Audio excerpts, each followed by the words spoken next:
مبسملا ومحمدلا ومصليا ومسلما أما بعد قال الله تبارك وتعالى فذكر بالقرآن من يخاف وعيد اللهم صل على محمد وعلى آل محمد كما صليت على إبراهيم وعلى آل إبراهيم إنك حميد مجيد اللهم بارك على محمد وعلى آل محمد كما باركت على إبراهيم وعلى آل إبراهيم إنك حميد مجيد۔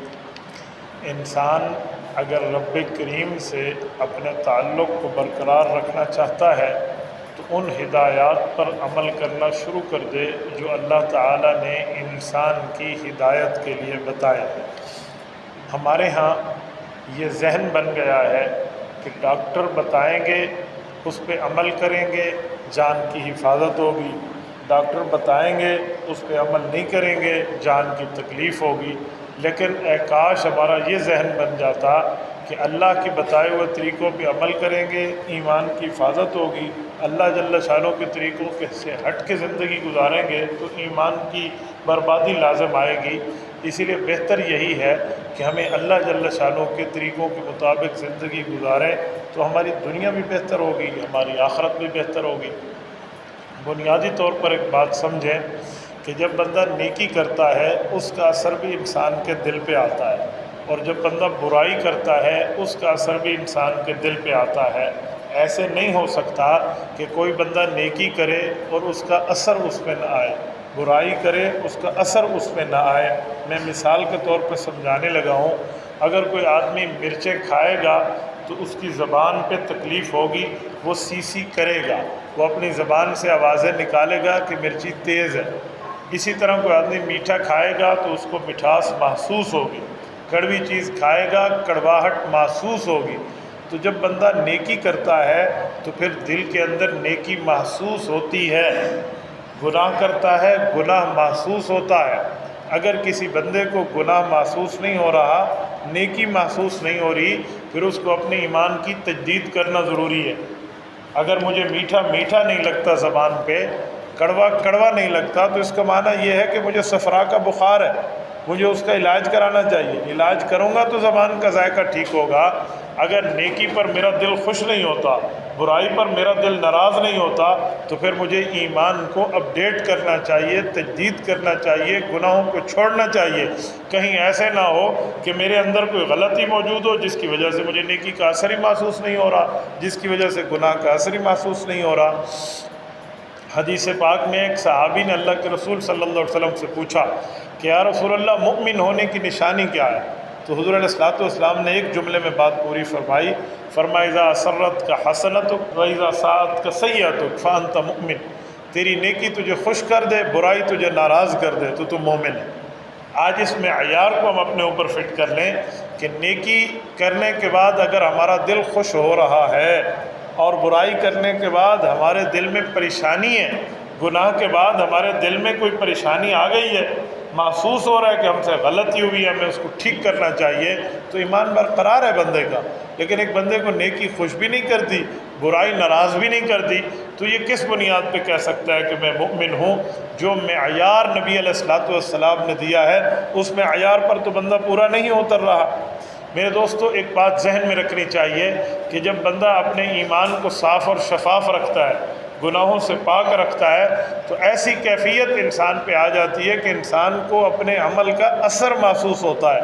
ہمارے ایک دوست ہیں، وہ مجھے بتاتے ہیں کہ حضرت کسی زمانے میں میں گناہ رکھتا تھا تو مجھے پرواہ نہیں ہوتی تھی گناہ کرنے کی، لیکن جب سے توبہ کی، اللہ جل شانہ کے دربار میں خود کو حاضر کیا اور گناہوں سے معافی مانگی، کہا اب اگر مجھ سے جماعت بھی چھوٹ جائے نا، نماز نہیں جماعت بھی چھوٹ جائے، تو کہتے ہیں مجھے ایسے لگتا ہے جیسے میں نے کوئی نعوذ باللہ گناہ کا کام کر لیا اور مجھے غسل کرنا ہے، یعنی یہ کیفیت میری بننا شروع ہو جاتی ہے۔ تو انسان کے ساتھ اللہ جل شانہ کا تعلق رہتا ہے، انسان کے ساتھ اللہ جل شانہ کا معاملہ برقرار رہتا ہے۔ اس کی وجہ اور بنیادی معاملہ یہی ہے کہ ہم لوگ اپنے اس تعلق کو سمجھنے والے بن جائیں، اپنے اس تعلق کو اللہ کے ساتھ نبھانے والے بن جائیں۔ بس دل ایک شیشہ ہے، اس شیشے کو آپ نے جیسے رکھنا ہے ویسے ہی آگے معاملہ ہونا ہے۔ اسی پر میں ایک بات آپ کی خدمت میں عرض کروں، حدیث پاک میں ہے، حضور پاک صلی اللہ علیہ وآلہ وسلم نے فرمایا کہ جب انسان نیکی کرتا ہے تو دل پر جو داغ لگا ہوتا ہے گناہ کا وہ دھل جاتا ہے، اور جب بندہ گناہ کرتا ہے تو دل پر ایک کالا نقطہ اور ڈاٹ لگا ہوتا ہے، تو وہ جو ہے نا کیا کہتے ہیں بڑھ جاتا ہے۔ ہمیں چاہیے کہ اگر ہم اپنی نیکی کی بنیاد پر اپنے دل کو جانچنا چاہتے ہیں تو ہمیں آسانی سے اندازہ لگانے میں بڑی مشکل نہیں رہے گی، آسانی سے ہم اندازہ لگا پائیں گے کہ ہمارے ہاں نیکیاں کا معیار زیادہ ہے یا ہمارے ہاں گناہ زیادہ ہے۔ میں ایک بات آپ کی خدمت میں عرض کرتا ہوں، بنیادی طور پہ ہمیں ایک جملہ سمجھنا چاہیے کہ اگر ہم غلطی کی بنیاد رکھیں گے اور غلطی کے معاملات دیکھیں گے تو پھر اس پر اگر توبہ نہ کی تو پھر دل کالا ہو جائے گا۔ میں مثال دینے کے لیے آپ کی خدمت میں کہتا ہوں، یہ سفید کپڑا ہے، اگر اس پر میں کسی انک کا سیاہی کا ایک نشان لگاؤں تو وہ داغ نظر آئے گا واضح طور پر، 2 3 4 5 10 لگاؤں تو واضح نظر آئیں گے، اور جب یہ بالکل کالا ہو جائے ان نشانات سے تو پھر بندے کو محسوس نہیں ہوتا، وہ سمجھتے ہیں اس کا رنگ ہی ایسا ہے۔ گناہوں کا معاملہ بھی ایسا ہے، جب بندہ گناہ کرتا ہے اور توبہ نہ کرے تو پھر دل بے قرار رہتا ہے، تو انسان کو توبہ کر لینی چاہیے، لیکن توبہ نہیں کرے گا، مسلسل گناہ کرتا رہے گا تو پھر دل کالا ہو جائے گا، محسوس ہی نہیں ہوگا کہ یہ سفید تھا، پتہ ہی نہیں چلے گا۔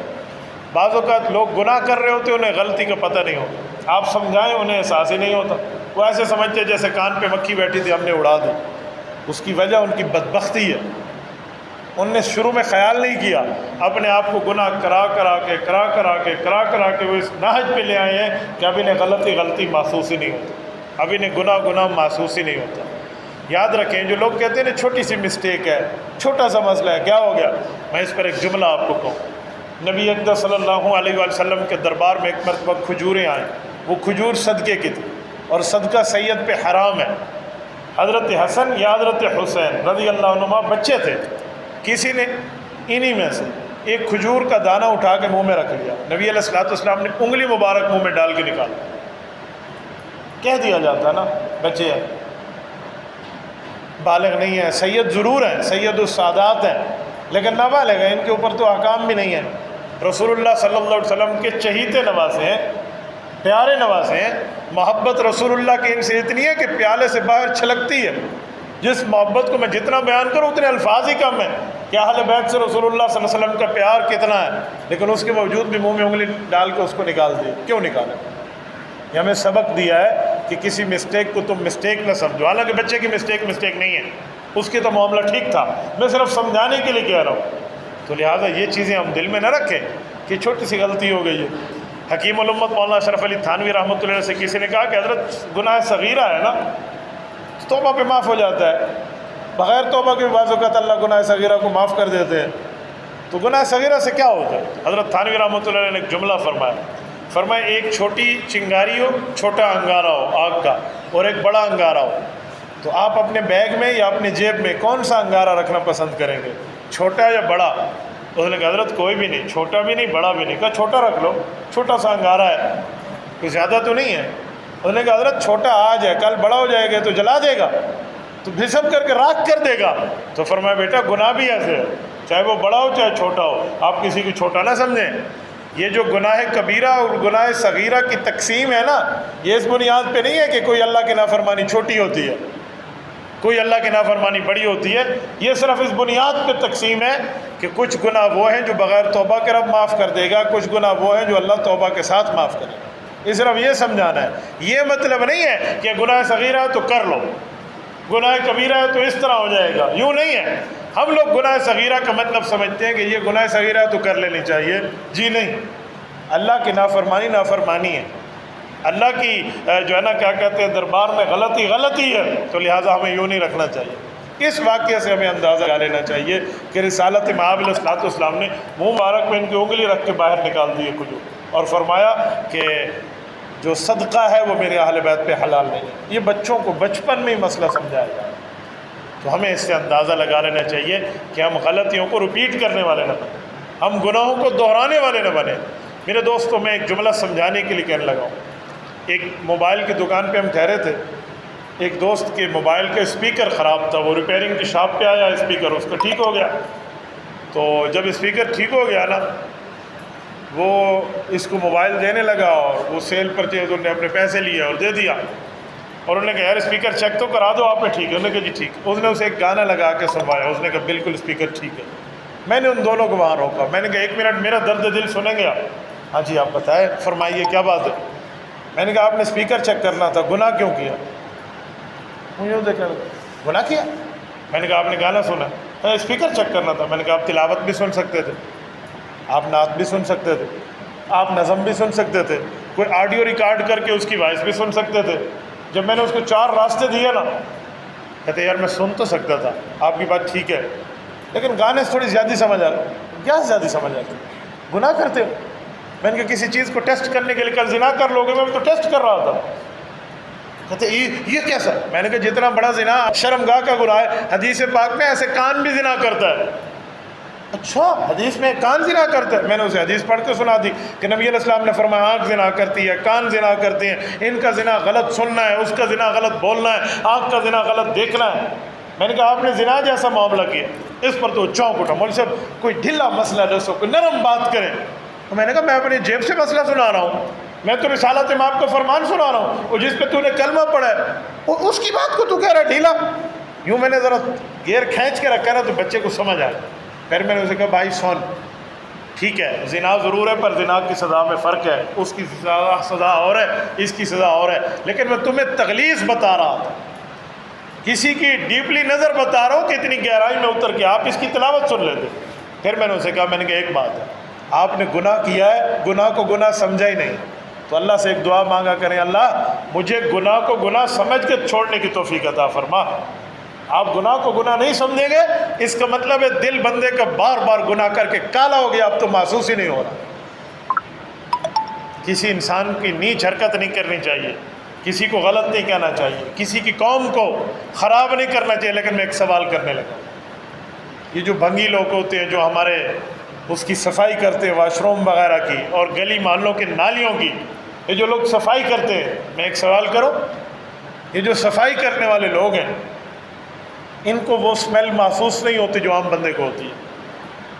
آپ اور ہم وہاں پر منہ میں کپڑا رکھ لیتے ہیں، کیوں؟ ناک پہ کپڑا رکھ لیتے ہیں، بھئی ہم انسان ہیں، وہ نہیں ہے بھئی، ان کی حس سے سماع ختم ہو گئی ہے، وہ ان کی جو سونگنا تھا نا، قوت شامہ جسے کہتے ہیں، سونگنے کی قوت، وہ ان کی اس میں عادی ہو گئی ہے، اس لیے ان کو محسوس نہیں ہو رہا جو ہمیں محسوس ہو رہا ہے۔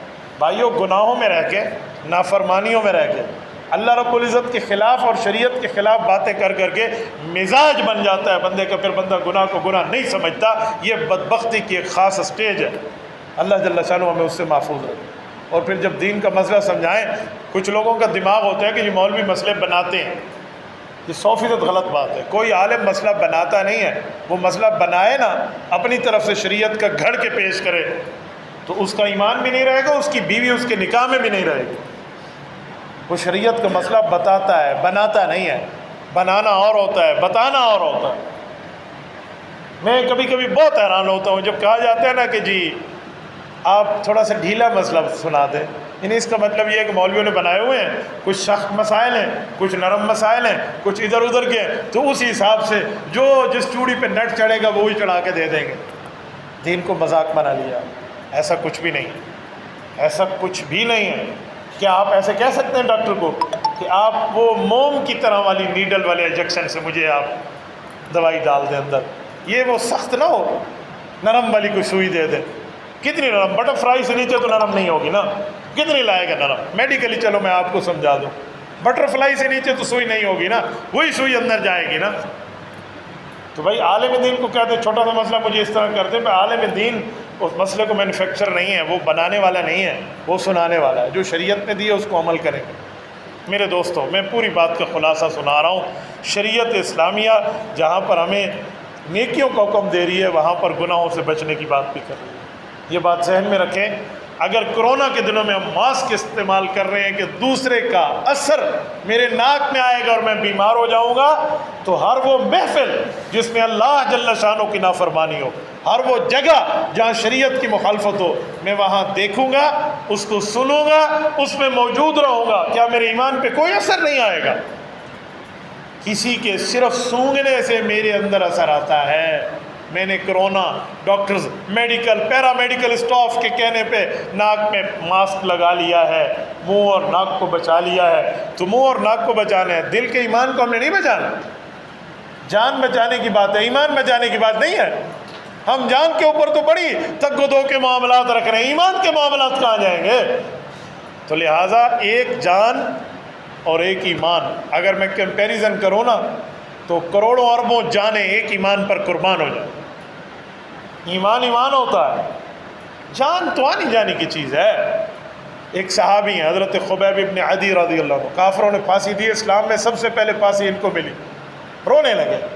تو انہوں نے سمجھا ڈر گیا، اسی لیے نہیں رو رہا کہ موت سے ڈر رہا ہوں، میں تو سوچ رہا تھا جان تو آنے جانے کی چیز ہے، لیکن خبیب تو آج ایک جان کا مالک ہے، جو اللہ پہ قربان کرنے کا وقت ہے تو ایک جان قربان کر رہا ہے۔ آج میری 1000 جانیں ہوتی وہ بھی اللہ کے راستے پہ قربان کرتا، میں تو اس لیے رو رہا ہوں۔ معیار دیکھیں، آپ اندازہ لگائیں، سلیکشن ترجیحات دیکھیں ان کی، اور ہماری ترجیحات بھی دیکھیں۔ صحابہ کرام اور اہل بیت، پیغمبر کی جماعت وہ تھی جو دین پر لگا کے کم لگا ہے اس پہ روتے تھے، اور ہم لوگ بچا کے خوش ہیں۔ آپ مجھے بتائیں کیا بنے گا؟ میں ایک محفل میں تھا، ایک شخص نے کہا اہل بیت کے زمانے میں ہم ہوتے، صحابہ کے زمانے میں ہوتے کتنا اچھا ہوتا۔ میں نے کہا آپ کی خواہش تو بہت اچھی ہے، لیکن اس اعمال کے ساتھ رسول اللہ کی جماعت ہمارے ساتھ جہاد کرتی ہے، ہمیں اپریشیٹ نہ کرتی جس اعمال کے ساتھ ہم بیٹھے۔ ہم اپنی پیدائش سے لے کر وفات تک ایک ایک مسئلے پہ شریعت کی مخالفت کر رہے ہیں، ایک ایک مسئلے پر دین کی مخالفت کر رہے ہیں۔ حیرانگی کا معاملہ ہے، جان کے معاملات کے لیے کوالیفائڈ ڈاکٹر دیکھ کر ہم معلومات لیتے ہیں، ایمان کی حفاظت کے لیے ہمیں کوالیفائڈ عالم کوئی نہیں ملتا۔ میں ایک بات سمجھا کر بات ختم کر رہا ہوں، پوری گفتگو کا خلاصہ، آپ ناراض نہ ہوں، یہ کڑوا سچ ہے اور یہ ہمیں ایکسیپٹ کرنا پڑے گا اور سننا پڑے گا۔ آج ہم اپنے امام مسجد کو 1 مہینے کا کتنا اس کو تنخواہ کا معاملہ رکھتے ہیں، اور جو ایک ڈانس کرنے والی ڈانسر آتی ہے محفل موسیقی میں، اس کو 2 گھنٹے کا کتنا ہم اس کی اجرت دیتے ہیں، ہم اس سے اندازہ لگا لیں۔ آپ یہ نہ سمجھیں میں کوئی اپنی بات کر رہا ہوں، میں الحمدللہ 2007 سے فی سبیل اللہ پڑھا رہا ہوں، میں کوئی اپنی پے کی بات نہیں کر رہا، میں آپ کو سمجھانے کے لیے کہہ رہا ہوں جو معاشرے میں دنیا میں ہے۔ تو مجھے بتائیں، ہم اس کو 50,000 1 گھنٹے کا دیں اور اسے 2,000 1 مہینے کا دیں، تو ہماری قوم میں ناراض نہ ہو، پھر ڈانسر پیدا ہوں گے، پھر عالم اور دل کی قدر کرنے والا پیدا نہیں ہوگا۔ یہ ہمارا معیار ہے، یہ ہماری ترجیحات۔ میں پنجاب میں ایک جگہ تھا تو وہاں لوگوں نے بات کی، تو میں نے کہا میں ایک اصول اور معیار آپ کے سامنے رکھتا ہوں، کسی محلے کی دینداری کا اندازہ لگانا ہو نا کہ کتنے دین کے ساتھ بہتر ہیں، تو اس محلے کے امام اور خطیب کے بارے میں ذرا معلومات کر لو کہ یہ ان کے ساتھ کتنے معاون ہیں، اس مسجد کا معاملہ دیکھ لو کہ کتنے معاون ہیں، تو اس مسجد اور امام کی حالت سے محلے کی دینداری سمجھ آ جاتی ہے۔ ایک جگہ میرے سے سوال ہوا کہ مولانا مسجد میں بجلی چوری کر کے میٹر لگایا کہ پتہ نہیں میٹر کاٹ دیا اور بجلی چوری سے پنکھے چل رہے ہیں، جائز ہے؟ اور اشارہ اس امام صاحب پہ تھا بیچارہ جو وہاں بیٹھا ہوا ہے۔